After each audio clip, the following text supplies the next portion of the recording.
RCB victory ಪರೇಡ್ನಲ್ಲಿ 11 ಅಭಿಮಾನಿಗಳ ಸಾವು. ಇದರ ಬಗ್ಗೆ ವಿರಾಟ್ ಕೊಹ್ಲಿ ಹೇಳಿದ್ದೇನು ಗೊತ್ತಾ? RCB ವಿಕ್ಟ್ರಿ ಪರೇಡ್ ಅಂತೂ ವರ್ಸ್ಟ್ ಆಗಿತ್ತು ಅಂತ ಹೇಳ್ಬೋದು.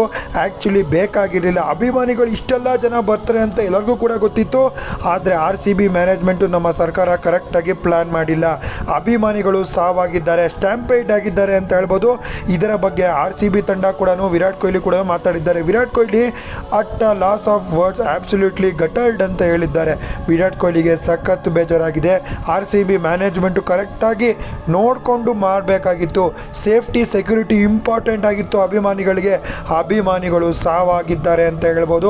11 ಜನ ಅಭಿಮಾನಿಗಳು ಸಾವು, 50ಕ್ಕಿಂತ ಹೆಚ್ಚು ಅಭಿಮಾನಿಗಳಿಗೆ ಗಾಯ ಆಗಿದೆ ಈ ಒಂದು ವಿಕ್ಟ್ರಿ ಪರೇಡ್ನಲ್ಲಿ. ನಿನ್ನೆ ವಿಧಾನಸೌಧದ ಮುಂದೆ ಸನ್ಮಾನ ಮಾಡಿದ್ರು ನಮ್ಮ ರಾಜಕಾರಣಿಗಳು. ಅಲ್ಲೂ ಕೂಡ ವ್ಯವಸ್ಥೆ ಕರೆಕ್ಟಾಗಿರಲಿಲ್ಲ. ಸ್ಟೇಡಿಯಂ ಹತ್ರ ಕೂಡ ವ್ಯವಸ್ಥೆ ಕರೆಕ್ಟಾಗಿಲ್ಲ. ಒಟ್ಟಿನಲ್ಲಿ RCB ಸೆಲೆಬ್ರೇಷನ್, ವಿಕ್ಟ್ರಿ ಸೆಲೆಬ್ರೇಷನ್ ಜೊತೆಗೆ ಸಾವಿನ ಸುದ್ದಿ ಕೇಳಿ ಬಂತು ಅಂತ ಹೇಳ್ಬೋದು. ನನಗಂತೂ ವಿಡಿಯೋ ನೋಡಿ, ದೃಶ್ಯಗಳು ನೋಡಿ ಬೇಜಾರಾಗೋಯ್ತು ಗುರು.